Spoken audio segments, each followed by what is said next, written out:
Welcome to EconTalk, part of the Library of Economics and Liberty. I'm your host, Russ Roberts of Stanford University's Hoover Institution. Our website is EconTalk.org, where you can subscribe, comment on this podcast, and find links and other information related to today's conversation. You'll also find our archives where you can listen to every episode we've ever done going back to 2006.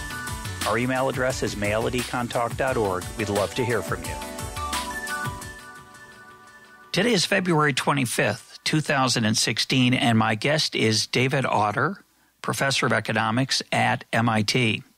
David specializes in labor economics and has been a guest on EconTalk twice before, discussing disability and the future of work. Today we're going to be talking about his work with Gordon Hanson and David Dorn and others on the effect of trade with China on U.S. labor markets and U.S. workers. David, welcome back to EconTalk. Thank you very much. It's a pleasure to be back on the show. Your work on China was recently mentioned in a recent EconTalk episode with Adam Ozimek as an example of a paper or papers which had empirical research in it that caused him to change his mind. The issue was the flexibility of U.S. labor markets and the effects of trade on the lives of workers. And you were convinced him that trade with China has been much harder on U.S. workers and the adjustments are much slower, that the effects last for a long time.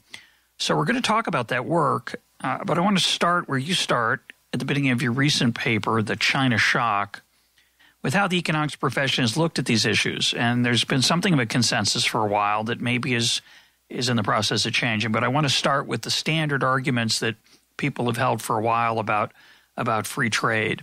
So talk about what the assumptions have been that economists have worked under, the priors they have about the impact of trade on welfare, the well-being of workers generally, and particularly workers maybe in areas that are competing directly with foreign imports.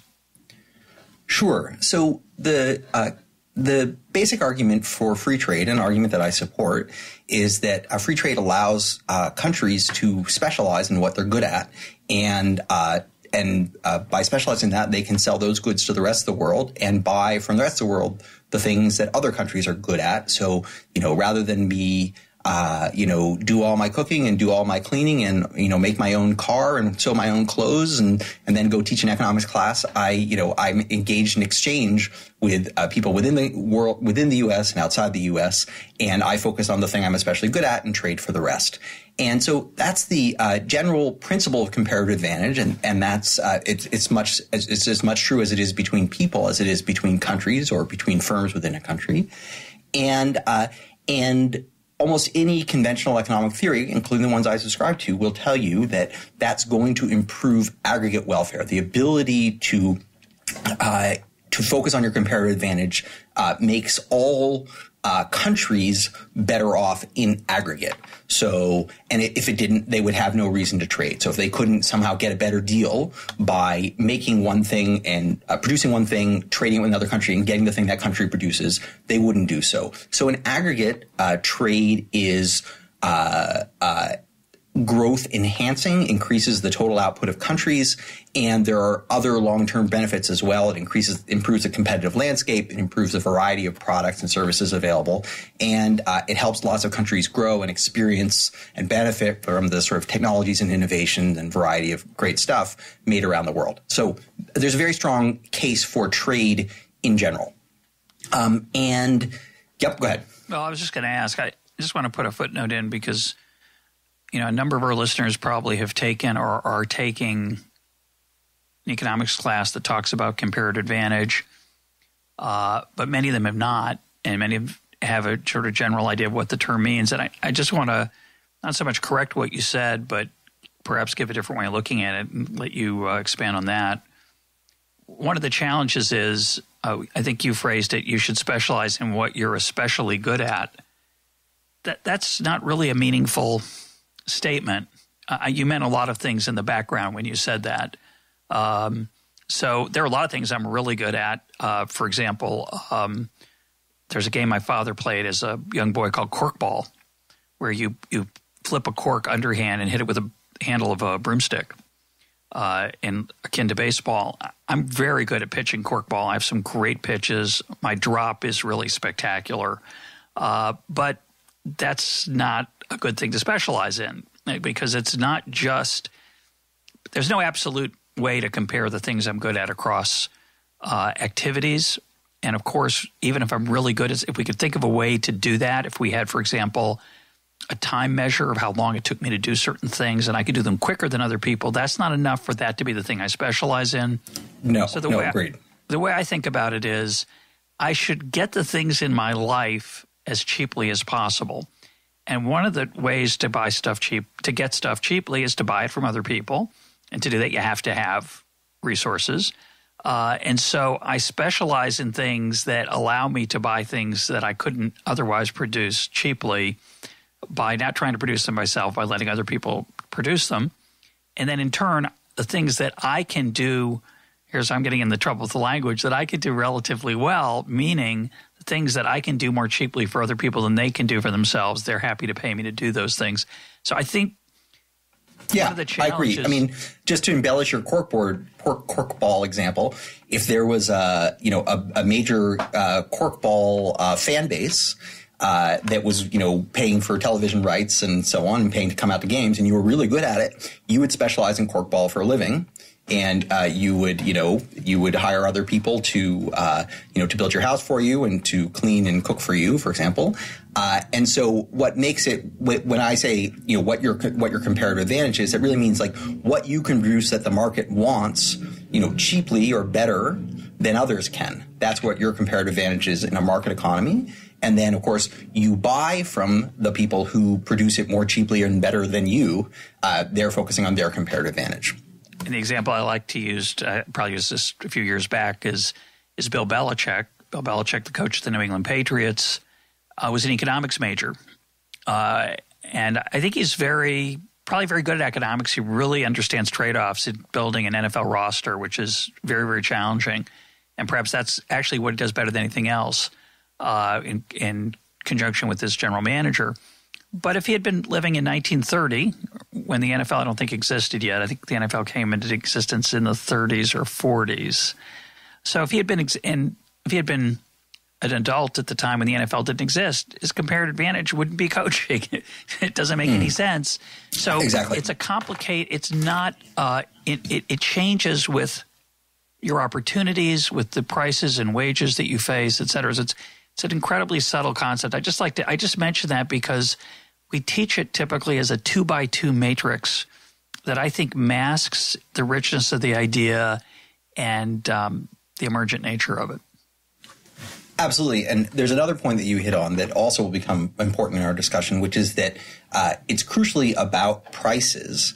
And one of the things that trade does when nations trade is it changes prices. So the thing that you're, quote, best at under one set of prices, right, let's say that thing is, it may not be the thing you're best at in another set of prices because the value of that thing that you're good at, that you have absolute advantage in, may fall. If you're great at producing, corkball, you're a great player. But then when we, open up to the Dominican Republic, it turns out that they have just an incredible, set of talent there. And all of a sudden your skill is not as valuable anymore, not because you're less good at it, but because there's an abundant supply of people who are even better.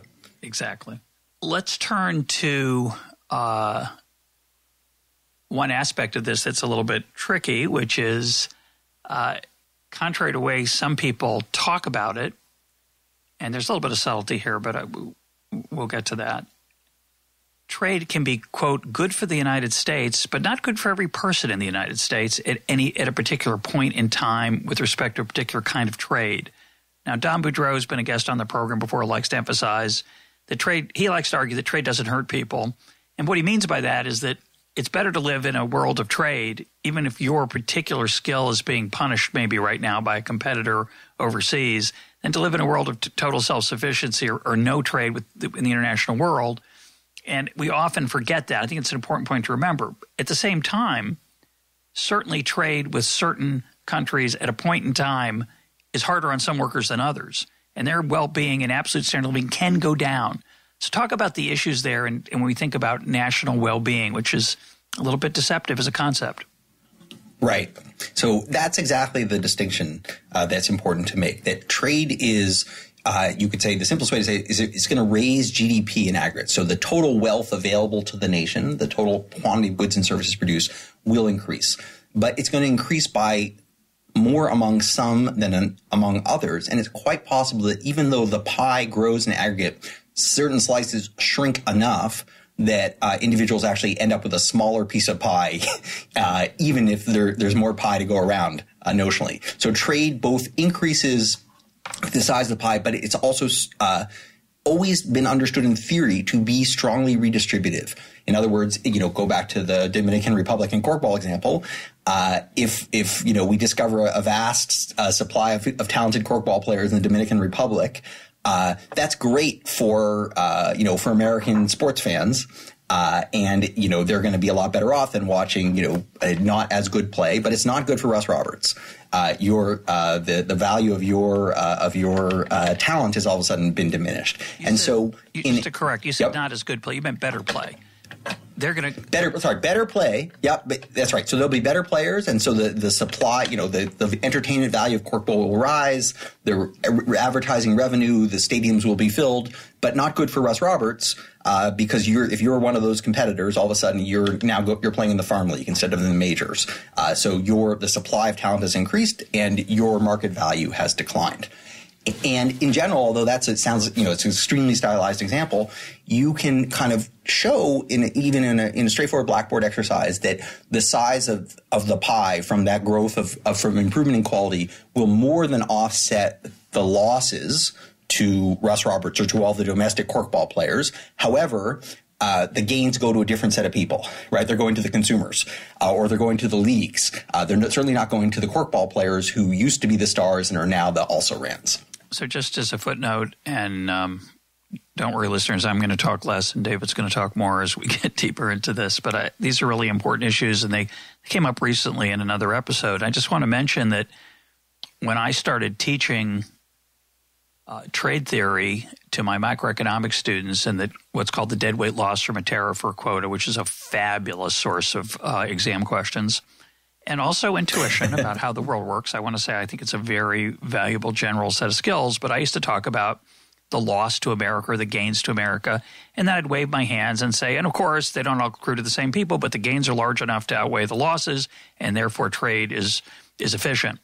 And I think that I eventually stopped teaching that, the deadweight loss part of it, the shrinking of the pie due to restricting of trade through tariffs and quotas. I'm still against tariffs and quotas, but not because it makes the pie smaller. And I think that's a dishonest way that we frequently sell it, especially to undergraduates. The point I think to be made, and I tried to make it in my book, The Choice, is that, yes, some people will be hurt at a point in time. Yes, in particular, they won't grow as fast, and they may even be absolutely hurt.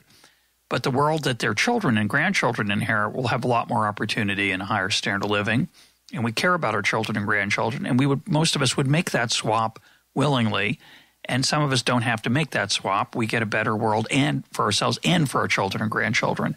So, when NAFTA was being debated and people would say, are cheap brooms worth ruining a town? I would always argue that's a false choice. That's not what the choice is. The choice is, and consumers get cheap stuff and workers lose their jobs. And hey, the gains to consumers of a nickel a broom, when you add them all up, that outweighs the losses, the ruined lives of these workers. Or to take your corkball example, I'm going to go to my next best alternative. If that takes 10 years to find and it pays a fraction of what it paid before, and I have no self-esteem and my family falls apart because I don't get pride in my work anymore, that's real, and that's not going to be compensated for directly or indirectly or even directly by government programs. There are things in place to try to do it. As you point out in your paper, they don't work very well, don't add much money to the pockets of those folks. So trade's very disruptive, and we should be honest about it. That's right. So in the context of our paper, or this work that we've been doing about the impact of the China shock, and we sort of start off by, kind of restating the conventional economic understanding. And we actually quote from Paul Krugman in 1997, who writes, if economists ruled the world, there would be no need for a World Trade Organization. The economist's case for free trade is essentially a unilateral case. A country serves its own interests by pursuing free trade, regardless of what other countries do. And that wisdom is correct if you think of aggregate country welfare, but it's not correct if you think about the perspective of every individual in that country. And in fact, Krugman in Krugman and Obstfeld in their undergraduate textbook actually also make this point, which is that owners of a country's abundant factors gain from trade.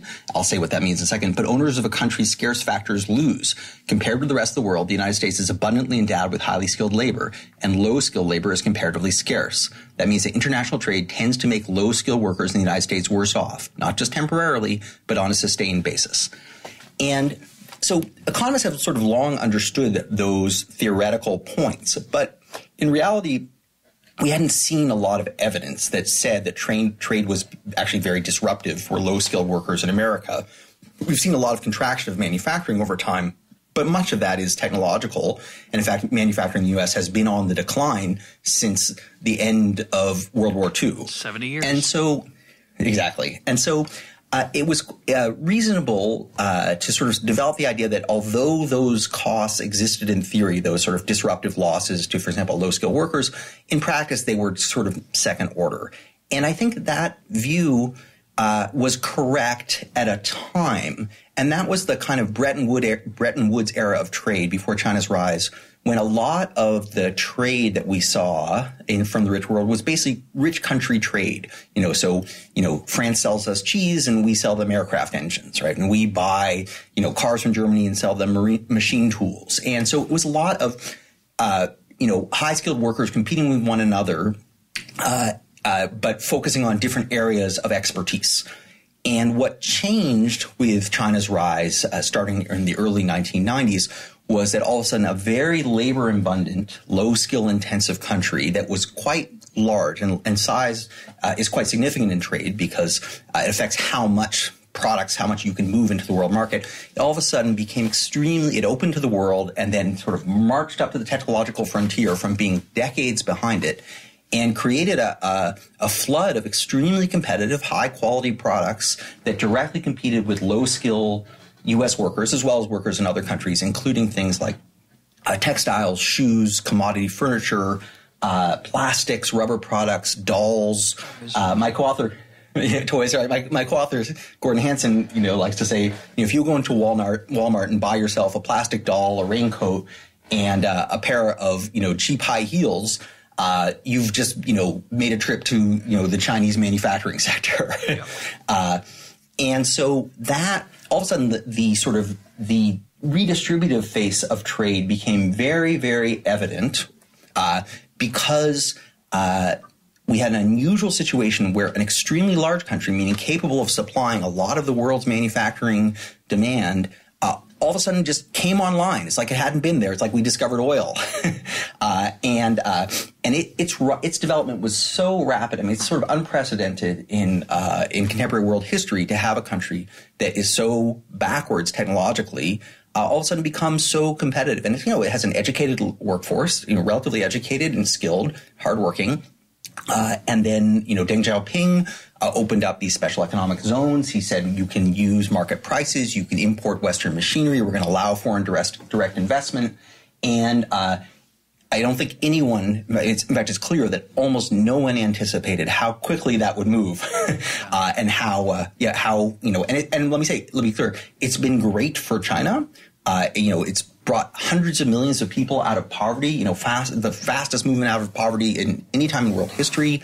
It's brought a lot of wealth to a lot of the developing world because China's demand for commodities has brought it into Africa, into Central America, into Brazil, and it's done a lot of good. Both in China and other places. So I want to be clear that this is not all cost by any stretch of the imagination, but it has been very disruptive, more than I think economists or anyone else had anticipated based on our sort of Bretton Woods era experience of, we know trade is not Pareto improving in theory, meaning Pareto improving doesn't make everybody better off all at once.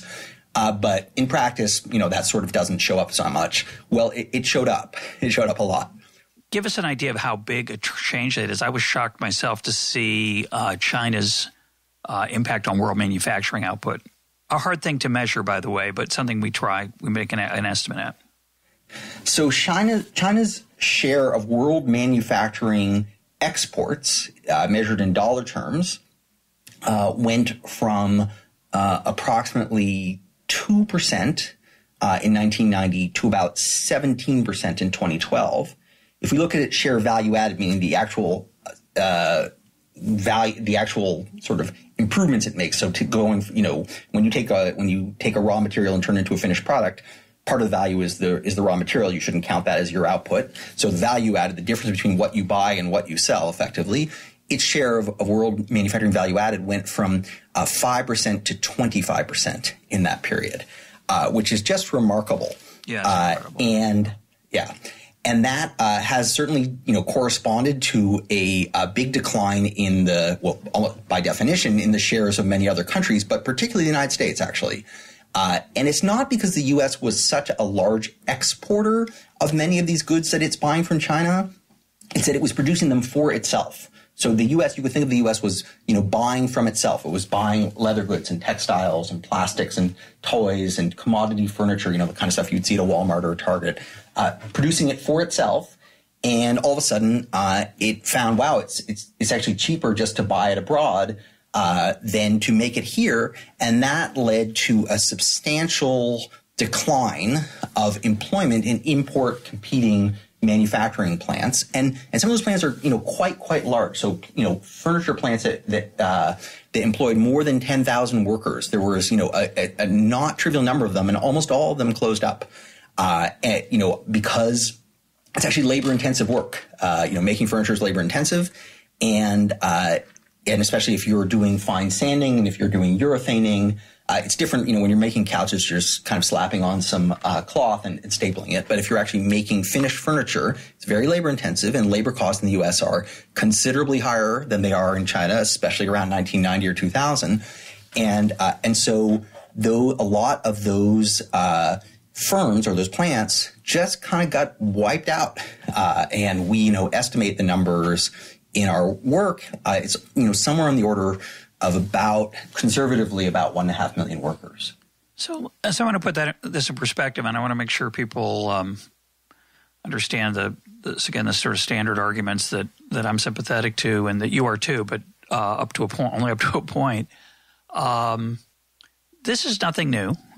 One argument goes, and this would be the argument I've given most of over this period. So I'm interested in hearing why it's not true. If you think it's not. This is nothing new. We had massive imports from Japan. We've had a surge in imports from Mexico after NAFTA. As you say, manufacturing in employment has been declining steadily. There's been an acceleration of the downward trend in the last 10 or 12 years, but it's not like it falls off the map. It goes down. And at the same time, U.S. manufacturing output's rising steadily throughout this period as it's measured. It's not like we don't make anything anymore. People don't understand that. They think, oh, my gosh, we don't make anything anymore. We make a lot more than we used to make, and that's because of productivity and technology. So that's happening all around the world. The total amount of manufacturing activity is getting a lot bigger. But that always happened. U.S. car manufacturing shrunk in the 80s as Japan's production came online. And through all this period until recently, unemployment never got very high. It's not very high right now. It's 5%. The American consumer got cheaper goods. That freed up money to buy other things. Those things are hard to measure the direct effect, but surely there are jobs that expand. And we see that during decade after decade of hundreds of billions of dollars of trade deficit year in, year out, and the economy still keeps humming along. Unemployment stays low most of the time, unless we have a recession. They've been mild. So it's not obvious that China's rise should be much different than what we've seen before. Why? What's the theoretical case for paying more attention to it? Sure. I think the theory is not different from what it's been. I think what's distinctive about the China case are one, how large it is. So let's say Vietnam had followed exactly the development path of China in exactly the same time period, gone from absolutely backward to at the frontier. Well, it couldn't have been as big a deal for the world as China's rise because Vietnam has only so much export capacity. So after we got really productive, eventually would run out of labor, run out of space, and prices would start to rise, and it just couldn't be that. It couldn't supply a lot of the world's demand. But because China is the world's largest country, and because it had a huge amount of surplus labor, basically you had a lot of people out in the rural areas, about 150 million of whom migrated into cities, into export processing zones. So you had this incredible latent capacity. You could think of it as China was like the proverbial rock poised atop a spire in a mountain waiting to come down. It's just all that potential energy can convert into kinetic energy in very short order.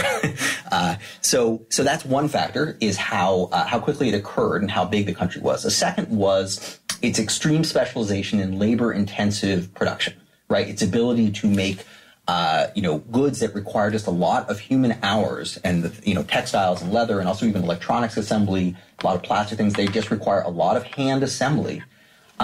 And so that was direct competition with the lowest skilled sector of the U.S. manufacturing workforce, a lot of which is employed along the Southeast. So it's not the Rust Belt industries. It's not cars. It's not engines. It's not electronics. It's really, the labor-intensive part of U.S. manufacturing. It's much more in the low-wage regions of the country, and a lot of them being in the Southeast. So, again, furniture being a really good example. So that second factor is that specialization, the extreme specialization in labor-intensive.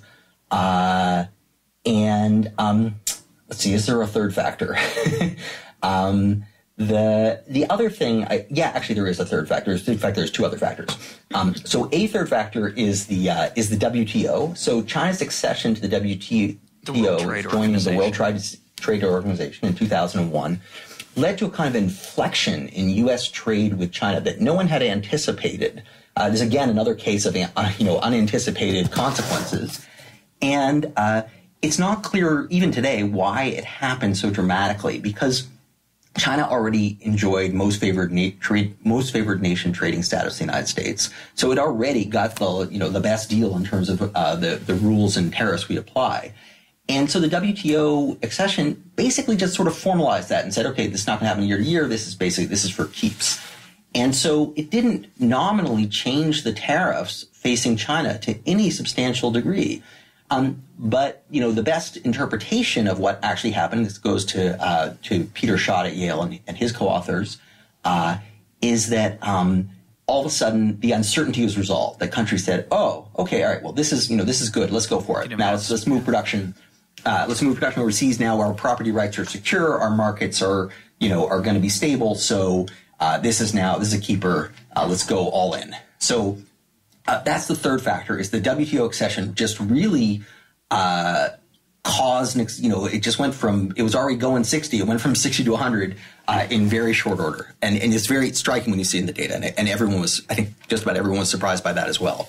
And then the fourth factor, and this one is really, is difficult also to explain the origins, but the U.S. trade deficit is a big part of this. And the reason is, so first of all, the U.S. has a merchandise trade deficit as a share of GDP as large as 3 or 4 percentage points during the 2000s, so quite large. And a trade deficit you can think of as, it's like we're borrowing, right? So it's like if we were making a bunch of stuff for ourselves, we were buying, we're making, shoes and leather goods and furniture, and then all of a sudden China comes along and says, "Hey, I can make these more cheaply than you." We say, "Okay, great, we'll buy some." And they say, "Hey, you know what? I'll just lend them to you. You can pay me back later." And if we had to say, if there had been a deal where, and again, I'm personifying. This is not any country saying this. This was not part of a explicitly crafted deal. But if there had been a situation where we said, "Okay, we're going to get those goods from you, but we're going to produce something else in exchange," then we would have had labor reallocating from one manufacturing activity to another, presumably. All right, so we say, "Okay, we'll buy these furniture from you, but we will sell you these electronics or these aircraft parts or something." But not doing that, it's like we took a set of activities that we were engaged in that employed millions of people actually to do them, and we just stopped doing them. Instead, just got the goods on loan from another country. Now, in the long run, in theory, we have to pay that back, and to pay that back, presumably we either have to, make more stuff for export, which will create a lot of employment, or we have to devalue the U.S. currency, which will lower standards of living, but will also have the effect of making those debts easier to service. But the trade deficit does loom large because it means in the short term, it's like an inward shift in labor demand, stuff that we were paying ourselves to make, we just got elsewhere without having to pay for them. And so that was pretty contractionary for demand for the type of workers that were doing these manufacturing labor-intensive goods that we started getting from China instead of producing domestically. Well, I got to disagree with a bunch of that. So let me take a shot. I think I know you're trying to use it as a shorthand, but I think calling it borrowing or debt is misleading, and it unfortunately I think leads to presidential candidates who claim that because we have a large deficit with a trade deficit with China, that we are somehow in hock to them, or they're beating us, or we're behind. So let me rephrase it a different way and see if you agree or disagree. We finance our trade deficit with a capital surplus, roughly. It's not – there's currency and there's other things in there. But basically what we've done is we can buy more than we produce. That's what a trade deficit – with respect to the rest of the world, that's what a trade deficit is. So where's that money come from? Well, it comes from the fact that foreigners are willing to invest more in the United States than we want to invest in their countries. So what we've swapped when we got those cheap textiles and toys from China, what we got in return wasn't they didn't buy our airplane parts. They did a little bit, but on average, the net effect was we bought a lot more from them than they bought from us. But they invested a lot more in us than we invested in them. That is, they took a slice of our future productivity as the price for their cheap goods, less expensive and attractive goods that they gave to us. So the way I think of it is and this was true with Japan as well in the 80s and 90s, there were boats going from China, and they're still doing this. And what are those boats carrying? They're carrying all those textiles and all the great stuff that they produce, and they land on our shores and fill up our Walmarts and our kitchens and our houses. In return, there's boats going back to China, but they don't have our goods as much. They have some, but they also have lots of pieces of paper that are claims on U.S. investments in various property and all kinds of things. A lot of those actually would be U.S. bonds. That's correct, but that's so because they allowed the U.S. That's because let me. Yeah, go ahead. But so what it did was it allowed for very, very cheap interest rates in the United States. We could borrow for essentially nothing. Whether we use that opportunity well, right, well, I think history is pretty clear. I just think it's important not to confuse that with trade. The fact that the U.S. government spends a lot more than it takes in and is able to get the Chinese to finance it, I think is unfortunate. That's a whole separate can of worms we're not going to open. We're going to keep that closed. But the point I want to make is that I think this is really, I think, important that if China – forget all this trade balance stuff. If China showed up or foreign nations showed up in America and said with gifts, not sales, gifts, and they parked cars in our driveways and they filled our closets with free clothes and cheap food, and it wasn't a trick. It's just something they're going to do for the next 20 or 30 or maybe forever. It's not a plot to get us to stop doing it. Then they're going to jack up the prices. You hear that argument. But let's just say they're giving us all this free stuff. That's really fantastic unless, as you point out, you're in the clothing business, in which case it stinks. That's true. Right, no doubt about that. But I want to come back to my question, which is this has been going on for a long time in big magnitudes through the 80s and 90s, not just the 2000s.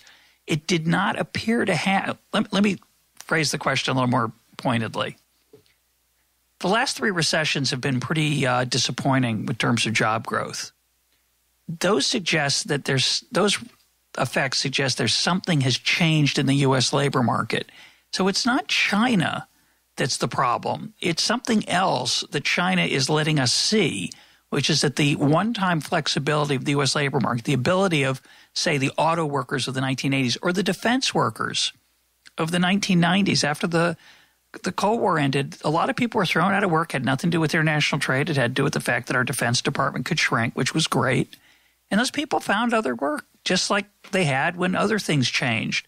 When textile jobs left New England and went to South Carolina, North Carolina, and then they went to Asia. Well, it was good for almost everybody. If you're really specialized, yes, you had a tough time, but you found other things to do. That appears to have changed. Is that the problem rather than China trade per se? Okay, so there's so many points on the table here. Let me see if I can respond to a few of them. First of all, I want to be clear. It's not China's fault. And this is in no sense to say that this was a consequence of China's rise. It's not to say it was China's fault. And certainly the things we're talking about, what did we do with these cheap interest rates and, low cost loans?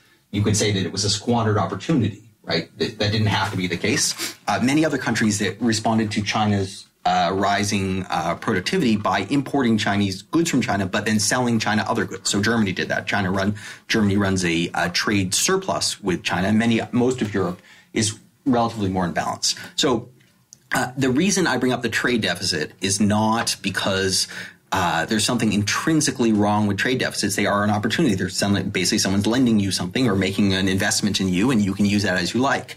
However, it did mean that the manufacturing jobs that might have occurred if we were running a trade balance that workers would have been reallocated from one type of manufacturing potentially to another, that didn't occur. So that's part of the reason there wasn't faster reabsorption. A second, the question you're asking is, has the U.S. labor market become less flexible so that these shocks matter differently, and that why aren't we just getting back up on our feet the way we should, or the way we perceived ourselves to have done in the past? And there, I think the answer I'm going to give is sort of yes and no. So let me start with a no. We've known for a long time that displaced workers losing career jobs do very badly. And this goes back actually to the work of Jacob, Lalonde, and Sullivan, their famous 1992 paper, which basically studied the closing of the steel industry in Pittsburgh during the early 1980s, right, when the dollar was extremely strong, and we started importing a lot of steel from Japan, and basically this was the first really big Rust Belt recession, right? And those steel plants never came back. And those workers who worked at those steel plants, many of them also never came back. So they lost, on average, about 30% of earnings for the next 10 years. Many of them were not reemployed many years later. And those who were reemployed at significantly lower wages. We even know from subsequent work that their mortality increased. Probably many of them died of, or there was a higher rate of mortality, probably having to do with heart attacks and other health issues, maybe some drinking. It wasn't oxycodone at the time. So when we've always known it's costly to workers to be displaced. And so in general, you don't, get fired from Ford Motor Company and then just go start your own auto company and make a fortune at that. I think there are two things that make this episode somewhat different. One, of course, is that it was so big and so rapid. So the rate of change matters because, workers compete with each other when they're unemployed for new jobs. So we know this from data from, for example, Austria. When Austria bought out a bunch of late career workers, 55 and older, who were former steel employees, and just basically gave them an early retirement, all of a sudden the employment rates of guys just slightly younger shot up. Why? Well, they were all competing for the same set of jobs. So if a lot of people are just placed all at once, that adds to it, especially when it's geographically concentrated. And of course, manufacturing is always geographically concentrated. So it all tends to happen all in one place. So it's not just a few people losing jobs, but it's lots of people. And so that has kind of a multiplier effect on the local economy. I think another factor is that, the U.S. has seen a long-running decline in demand for less educated workers. And many of these folks were less educated workers, not a high school grad or high school dropout. And so there wasn't, when you talked earlier about your outside option, if you weren't playing corkball, these guys didn't have a good outside option. You could argue that they were doing much better in manufacturing than they could have been doing in some alternative sector. And so there wasn't a kind of, a soft landing for them. So that sort of goes to your question about, was there something that's changing? And I'd say yes. The bottom has been dropping out for a long time for non-college workers in the U.S. labor market, really since 1979, 1980. And these guys were, in some sense, in a relatively privileged position to have stable, reasonably well-paying career jobs that didn't require high levels of education. And so when those jobs were, unexpectedly went away, they didn't have something good to fall back on, something equally good to fall back on. Yeah, just a couple of thoughts, and then I want to get to some of the empirical work which of yours. So that 1992 paper, of course, that's the beginning. I think I said jobless recession. I meant jobless recovery. The 1991 recession was the recovery from that, and the 2001. But they were studying steel. They were studying steel workers in the 1980s, right? Okay. So the paper was published in 92. Good point. I just want to add one other theoretical point, though, which is I don't like when you say that if China had bought stuff instead of investing in or borrowing from investing in U.S. assets, either loans from the government or stock or equity or real estate, that the job effects wouldn't have been as big. I think, or would have been different. If they go back to the gift scenario, if they gave us all the stuff and they didn't charge us anything and they didn't borrow anything and they didn't invest anything, those workers in those industries would have to reallocate. But if they bought it, but Americans, because they have free stuff now, they now have more money to spend on other things. So those industries are going to expand, and there's no reason inherently that the trade imports are going to cause unemployment or job loss in the aggregate unless markets don't adjust. And that's the crucial question.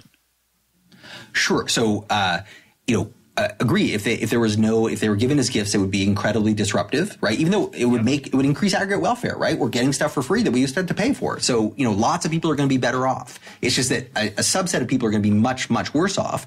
The gains are in net going to be positive, it's conventionally measured. It's just that the guys who have free clothes but no employment are not going to feel fully whole. That's not my point, though. That's not my point. My point is that those workers' opportunities are no different than if China bought goods instead of investing. Because if they invest instead of buying American stuff, then Americans have all this extra stuff to spend money on, and those industries are going to expand. And there's no reason to think that Americans' demand for other stuff is going to be will be different than Chinese, and that there will be an adjustment period, and certainly we care about and worry about and are interested in how long it takes. I'm just picking on this point that somehow because China didn't buy stuff, that somehow there's job losses that can't be made up. There's disruption, but I don't think there's job losses. Okay, so first of all, let me be clear. It's not China's fault for not buying stuff. They bought stuff from lots of other countries, right? Yeah. So I want to be clear that it's not like they said, we're giving you, but we won't buy. No, I just want, I was very, I want to be clear that I'm not bashing China. And so we're telling a story, a positive story about what happened, not a normative story about whose fault it is. But so sure, it creates aggregate wealth, and that makes consumers better off, and they can use that aggregate wealth. They can go out to dinner more. They can buy, television sets. With money they would have spent on clothes, they could spend on their kids' education. Lots of things can happen. But it does mean that the workers the workers who were laid off had a specific skill set in general, and that is not a highly educated or flexible skill set. If China had said, well, all right, we're gonna sell you all our textiles, but we're gonna buy leather goods. You could imagine that those workers could more easily reallocate into another activity that looked pretty similar to what they were doing. So potentially might have been reemployed under comparable conditions. But if instead he said, okay, well, because of this, we get to buy all these iPhones, right? We have all this cheap money, so we're going to buy big TVs and iPhones and go out to restaurants, and we'll take more vacations. Well, we're wealthier, but that's not going to do much for the employment of those specific individuals who are directly impacted. So that's why I think that the bounce back is a little harder, because there's not a good outside option for those workers. And, we know employment rates of low educated Americans have been on the decline for a long time. So it's not that, they were otherwise doing great and then this was a blip. It's that, the bottom had been slowly dropping, and then this was a very rapid drop. And all of those declines have been associated with declining employment rates of non-college workers, and the last recessions from after each one, there's been not an incomplete bounce back. The only time we really saw a rise in the employment to population rate of low educated Americans was during the mid-1990s when the labor market was extremely tight and productivity and wages were rising, and that was, sort of morning in America. But unfortunately, it didn't last that long. Yeah, I don't disagree with any of that. I'm just again reacting to this idea that somehow there was an employment loss because China didn't buy stuff, which is, I think it just misleads folks who don't know these issues, who don't think about them a lot. I think the thing that we agree on, and really the point of our paper, is not about the net job losses. It's really about the degree of concentrated loss, right? Even if the gains are positive in all likelihood.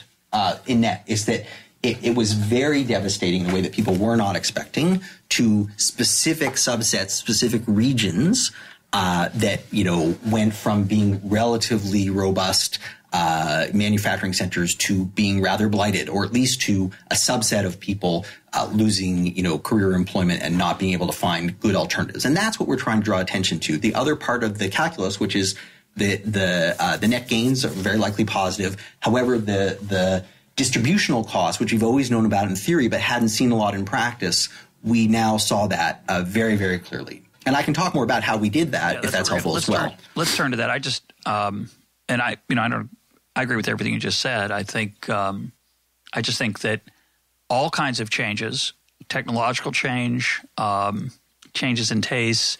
I don't think the construction housing market is the people who were in that market who suffered when the housing market collapsed. I think a lot of them, very geographically located in certain states, have struggled to find new stuff.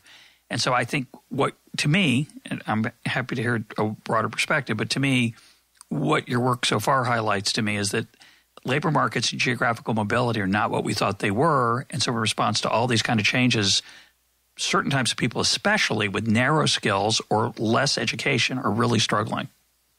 That's correct. That's absolutely correct. So let's talk about what you found for China for this particular case. Sure. So let me say, we start out to ask the question, how have labor markets adapted to this very, very rapid rise of trade? And our prior was that they would have adapted pretty well. And the way we went about asking or analyzing that question, we said, okay, well, let's take all the goods that the U.S. imports from China, and there are about 400, and let's say there's 400 categories of those. And so we see an increase in, tennis shoes, an increase in furniture, an increase in, certain types of construction products. Well, then we can say, okay, well, where would those be produced in the U.S.? What are the so if we were making them here, where would they have been produced? Well, we just go to the old county business patterns. We see employment by detailed industry, by county, and we can look at, let's say, in 1980, when before this started, or even 1990, and we can say, okay, these are the places where those things are produced. So if there's going to be an import competition effect, it's going to be in those locations. So then we for each of these imports, we can then sort of attribute where they would potentially have been produced, and we can trace them back to effectively what's called a commuting zone, which is a cluster of counties. There's 722 of them in the U.S. And then say, well, did that have, when we see if we see imports surge in footwear, do we see footwear producing places start to lose employment? Now, the thing that's insufficient about that is you say, well, look, imports could start to surge for all kinds of reasons. They could surge because China's getting more competitive, but they could also surge because our tastes change. They could surge because our factories shut down for some other reason, and then we start importing. So that's not really completely compelling.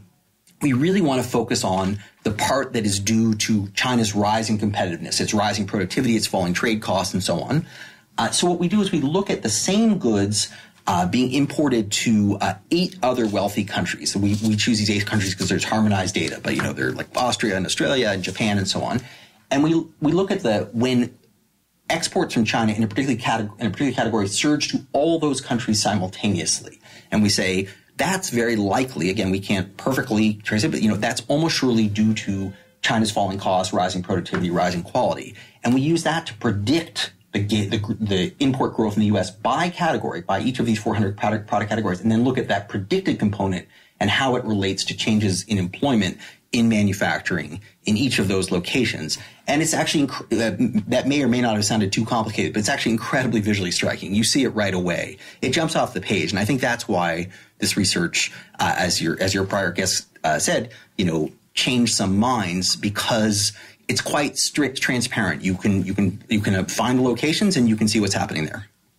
But that's not the most important part of this research to me. So again, it's not surprising that textile mills in the South got in trouble.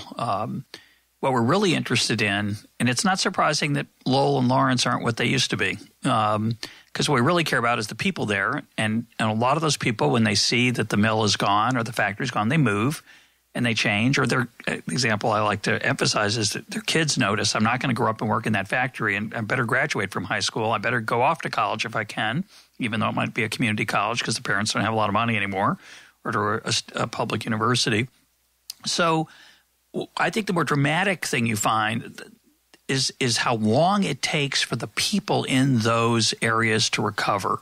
So the impact's large because there's a lot of stuff coming from China, but there's also opportunities now that expand elsewhere, we would think, and you don't find that. That's what's striking, it seems to me. That's absolutely right. So you're completely right to emphasize that. We shouldn't be surprised that import competing manufacturers contract. I mean, we're only going to buy so many tennis shoes, so if we buy $1 billion of them from China, we'll probably produce somewhat less here. Like zero in some industries. Yes, in many cases it's zero now. That's absolutely correct. What we would conventionally expect is, well, those workers would reallocate. So we ask at the level of these commuting zones, do we see a movement into other sectors? And the surprising finding is that the net decline in employment commuting zone wide is actually larger than just the decline in manufacturing.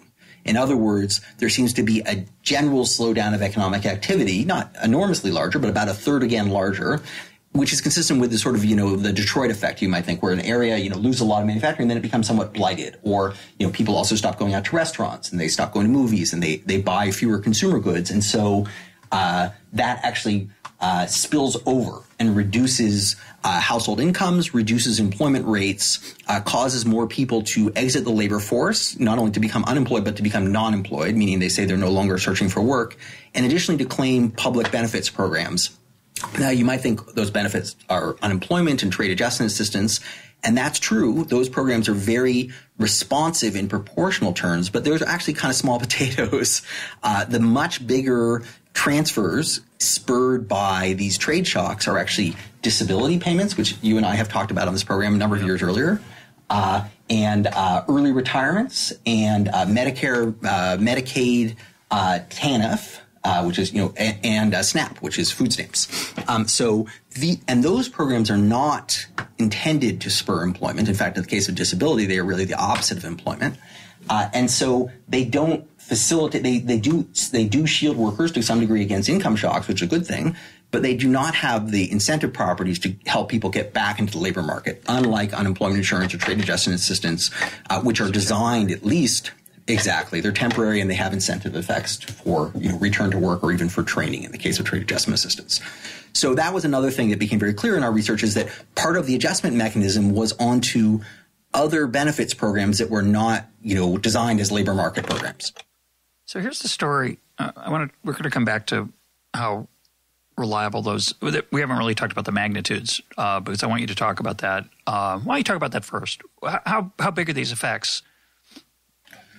Sure. So let's see. So we estimate that about 25% of the decline in U.S. manufacturing employment between 1990 and 2007 was due to China's rising competitiveness, and about 45% between 2000 and 2007.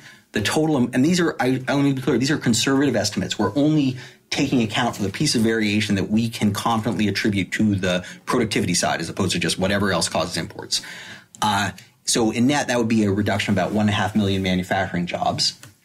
The net employment effects are somewhat larger because of this sort of 1/3 multiplier, so you could add another 500,000 to that. When we look at the effects on transfer income, we find that sort of every $1,000 of increased import penetration leads to approximately, this is kind of interesting, about a $58 increase in transfer payments. About $4 of which is unemployment, another $8 is disability, another $10 is retirement, another $15 is other federal income assistance, and another $18 is government medical benefits. So it's actually, 60 out of 1,000 isn't a huge number. It's only 0.6%. But No, sorry, excuse me, 6%. Sorry, but it's not at all small. And if you want to think of these now, of course, some of those are transfers, not losses, right? If you take money and give it to me, that's not an economic loss. That's just a transfer between us. But of course, we have to raise taxes to pay for those transfers, and that does have efficiency costs. And then you might think that just the involuntary employment itself has a cost. It's not just when people are not working, they're not indifferent about that. They're usually kind of miserable. So we think of that, although we don't try to monetize that, as also a potential cost. So yeah, I think what we don't see, what we expected to see, we expected to see people moving out of manufacturing into non-manufacturing, everything else. We don't see that happening at the local level, nor do we see a lot of mobility, geographic mobility that you would anticipate. We don't see people moving to growing places very rapidly. They tend to stay put. Partly, I suppose, because they're getting these localized benefits, and partly because they have families, and partly because they don't know if there are other good opportunities. And for many of the workers who are displaced, who are low educated and middle aged, that may be that there aren't that many compelling alternatives, available, even if they moved outside of the area where they were working. Yeah, I think it's an incredibly challenging thing, because what we really want is data in the 50s, 60s, and 70s, and we have some data, but the shocks aren't so large, much harder to tease out the impact. That's right. Because it strikes me, this all, to pull it all together into to me, for the complexity of it, is to say the following. We know that labor force participation for prime-age males has been falling. Right. I presume it's been falling disproportionately for lower-educated men. Absolutely. And that's a combination of two forces, and I want you to give me your thoughts on the relative weights. The world's turned against them, not literally. There's no malice there, but their opportunities have gotten less attractive. There's also, I want to emphasize this, it's really important, there are fewer of them. When people say, but not as few as, when people say that, it's hard to be a high school graduate in America, or it's hard to be a high school dropout. It's much harder. It is. And it's also hard to be a blacksmith. Those jobs aren't as attractive as they used to be, and usually people adjust to those things. And I think the challenge, the social challenge, the cultural challenge is that we're not so good at adapting perhaps as we once were, for all kinds of reasons. But those folks, the low education level folks, particularly men, are struggling to find work because of technology that's made them somewhat redundant, and because of trade that's a new competitor. At the same time, partly in response to this possibly, but maybe not, the government programs that cushion those blows have gotten a little more generous. They've gotten a little more easier to qualify for, particularly disability, which I learned from you. And as a result, the things they used to do when they're faced with those changes, they don't bother with as much. As it's not as costly to avoid those unpleasant things like moving. It's also housing prices, which make it harder to move, I think, people. So partially, going back to my earlier point, the last 25 years of economic change, our labor force has become a little bit more like Europe's. We have a better safety net in place for the people who are harmed, but the result of that is that it's not as flexible, and so we observe persistent impacts because the incentives to escape those impacts has gone down. Is that a fair assessment? I agree with most of it, but not all of it. I'm not sure the incentives have, the outside option of being a non-worker has greatly improved in the time, such that people don't have an incentive to work. I think it's more that the set of options that are available to them have really gotten worse. For sure. The earnings levels of non-college workers have fallen, or high school and high school dropout have fallen on the order of 20 to 30% since 1980. Those jobs actually have arguably less security, less likely to have healthcare benefits until recently, and also may also be sort of less psychically appealing. Many of them are basically personal services as opposed to tangible work, and I think men in particular tend to have preferences around that. Maybe I'm making myself an out-of-date sexist by saying so. It's a relevant question. But it's an open question.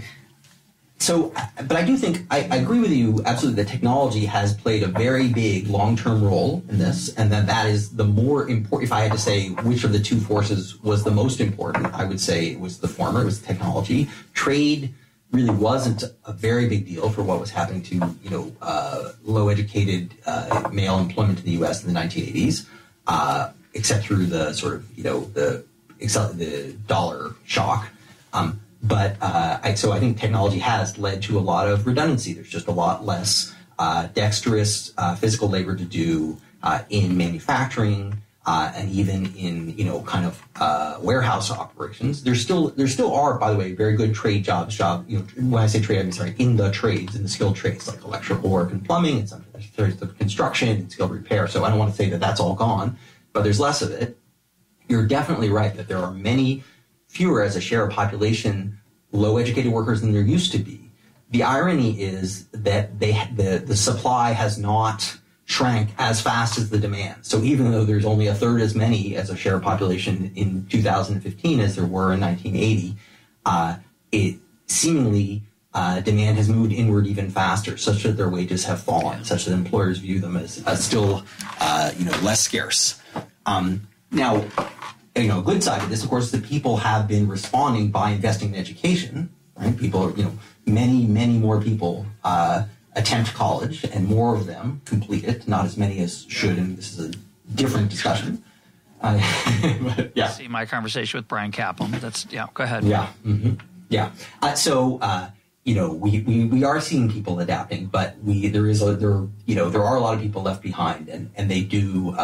There's no question that some of the buffers include disability. Actually, there's a fair amount of clampdown going on that at this point, I would say, and just non-participation, also incarceration.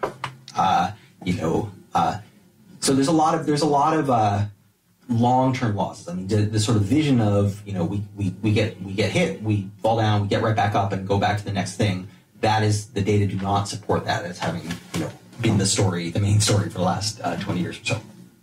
Part of the novelty of your econometric findings is the duration. So talk briefly about how you try to measure the enduring impact. And by duration, I mean a decade could go by where the impact on a person could be out of labor force for a very long time. It's not just, it takes a while to find a new job and it doesn't pay as well, but they lose 10% or 15%. Some of these effects are quite long and quite large. That's right. So, at the labor market level, we sort of look at over 10-year periods, and that's where we're measuring the growth of non-participation and so on in these kind of 10-year chunks. In another paper, we used longitudinal Social Security earnings data to look at workers who were exposed in the early 1990s, and we're able to follow them through 2007.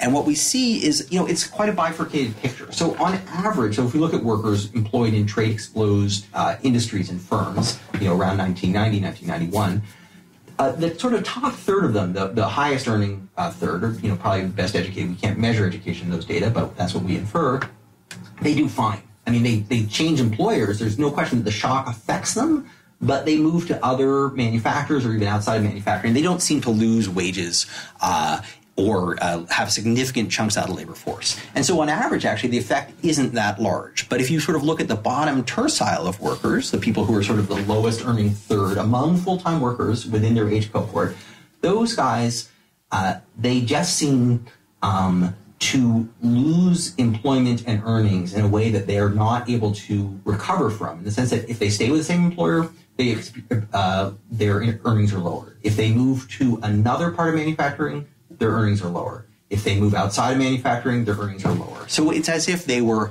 they had some kind of good deal going, and they're just not able to get to make it up again. So it's not that the degree of churn among those workers and movement out of the original firm into others is not higher than among the most exposed.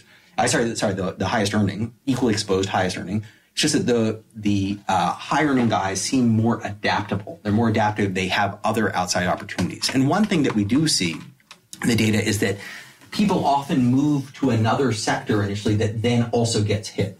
Right, so they'd say, "Oh, things aren't so good in textiles. I think I'll move to leather. Oh, things aren't so good in leather. I think I'll move to furniture. Oh, things aren't so good in furniture. I think I'll move to doll manufacturing."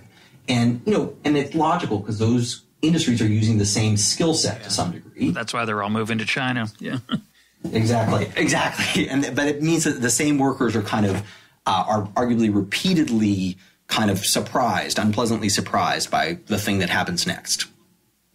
So yeah, we do see over the long term.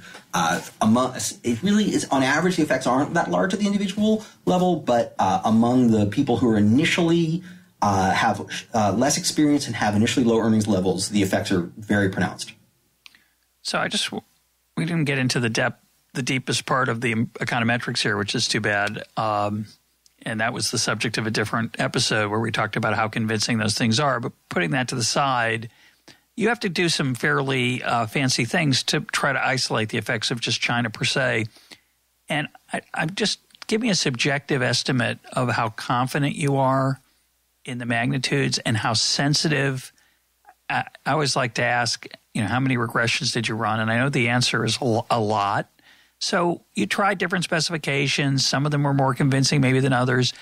How sensitive were your findings to the different assumptions you made? How wide was the range of effects? Sure.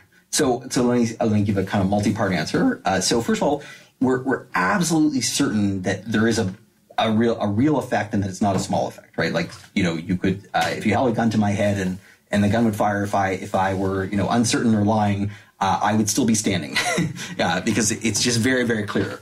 On the magnitude, so there's two answers to that question. So one, we get these estimates of 1 to 1.5 million. I'm sure you could bounce that around by 30% in either direction. And by changing the covariates or slightly changing the time period or, controlling for this or that. So, I don't think that, and of course the estimates have standard errors, but probably they're too conservative. But, again, so if I say 1.5 million, it could be 1 million, it could be 2 million. There's another question though, and this is, I think, other economists would say, well, you're measuring the losses, but you're not measuring the gains equally well. Yeah. In other words, you're sort of measuring. That's right. So you're measuring a kind of a relative effect, but you're calling it an absolute effect. So, maybe there's all these millions of jobs being created in Silicon Valley that, are an indirect result of China, but you can't, you don't have a strategy to see that. So it's true that, there are relative losses in, Raleigh and in Cleveland and so on, but, that they're not absolute numbers because you're not accounting for the gains elsewhere. And I think that's a more trenchant criticism. It's not that I think our estimates are cooked or even that sensitive. It's that they might miss other important margins. And I'm happy to concede that point. I mean, we've tried. It's not that we've sort of agreed to just sort of punt on that question. We've tried a lot of ways to look for those missing margins. We really haven't found them. But they're much harder to measure. I think what we could say, even if you found them, right, you would still have to say, look, this was actually very redistributive. Like, okay, create a lot of jobs in Silicon Valley, that's great, but it's definitely not the same people. And so, again, you come down to the same bottom line about trade, which is it's raising GDP, and we don't dispute that question. And look, you and I benefit from a lot. Okay. But it's definitely making some people have much more challenging livelihoods, and they're not going to be compensated simply by having lower prices on, stuff at Walmart. That's not going to make up that ground. So we ought to at least, recognizing that. That doesn't mean we shouldn't trade. It means that we ought to think about the set of policies that can at least help that adjustment. I don't think there's any way you're going to make that adjustment painless, but you might try to make it less painful, or, even simply acknowledging that it exists is already a step forward, because I think the conventional wisdom was so strongly in the camp of could happen in theory but doesn't happen in practice. Yeah, I think the conventional wisdom was, incentivized by a set of for all kinds of things, ideology and the. But also, I think because of the timing. I mean, in the Bretton Woods era, we just didn't see it. We knew it could happen, but it wasn't very visible. It wasn't just going on that way. So I think people begin to think, well, this is a theoretical curiosity, like a Giffen good, right? I think like we know about it on the blackboard, but we don't see it in real life. Yeah, I think that was I think starting in around the 1980s, I think thoughtful folks realized it was going on and just wondered about the magnitude of it. And I think the fundamental question, and we'll close with this, we're going over time anyway, but it's so interesting, and I'm really appreciate it. It's fascinating to me. Regardless of what these magnitudes are, whether it's 1 million, 2 million, 1 million, different people can make their own assessments of whether this is, quote, worth it, and whether that policy should try to stop it, or et cetera. In a country of 330 million, it's very hard to weigh small gains at a point in time versus big losses in a concentrated group. And there's a lot of complicated philosophical issues there. Let's put those to the side. I think what remains true is that people who struggle with the educational system as it's currently constructed are going to have a tough time for a long time, again, regardless of what we do with trade. And so I'm just curious if you have any thoughts. The standard economist answer to these problems, we just need to compensate them. Well, first of all, they don't want compensation. They want the job. They want meaning in their life. Right. They don't want to be on welfare. They don't want to be on disability. I don't think that's very few people's first choice. They want a life of meaning and contribution and productivity. What are your thoughts on how we get there from here? Well, I think there's always going to be two things you're going to have to do simultaneously. One is going to be investing in people to create opportunities. That means, K through 12 education. That means college, but it also means better vocational training systems, something that there are many countries that do better than the U.S. in terms of making very skilled blue-collar workers who have long careers in Germany and Austria and Sweden. And then, of course, we're also going to have social insurance programs that, because not everyone's going to win. And we should, in my opinion, should have readily available health care. We should have, even kids who have misfortunate parents should still go to very good schools and live in safe neighborhoods. And, of course, we should invest in the infrastructure that allows, more manufacturing to occur here. It's not, manufacturing is growing in the United States again. It's much less labor intensive, but we do have relatively low wages, low energy prices, and pretty good infrastructure. Not what it should be, but there are ways we can invest to increase those opportunities. So I think, over the long run, it has to be about people's skills, but in the medium run, it also has to be about, social assistance, and investments, some of them which may not have high rates of return viewed in, in the rawest terms, but might have high returns if you think that having people gainfully employed is itself a good. And it also makes you think about how quickly you want adjustments to occur. So even if, we agree we should have, no trade barriers, we might say, well, we don't want to, if we have a 25% tariff on light cars and trucks, maybe we don't want that to go to zero overnight. Maybe we want it to go to zero over a 10-year period or something, right? So I think the speed of adjustment really does matter, especially because, people have finite careers, right? So if I'm 55 and you tell me that, my auto job won't exist 10 years from now, I'm not that upset about that. So, the rate at which things change affects how disruptive they are, even if you're going to the exact same place. My guest today has been David Autor of MIT. With co-authors, he's written a series of very interesting papers on China, parts of which are inaccessible to the non-specialists, but parts of them are very readable. And if you enjoyed the back and forth and the economic ideas that we're talking about, I think you'll find this paper's useful, and we will put links to them up on our website. David, thanks for being part of EconTalk. Thanks very much. It was a complete pleasure.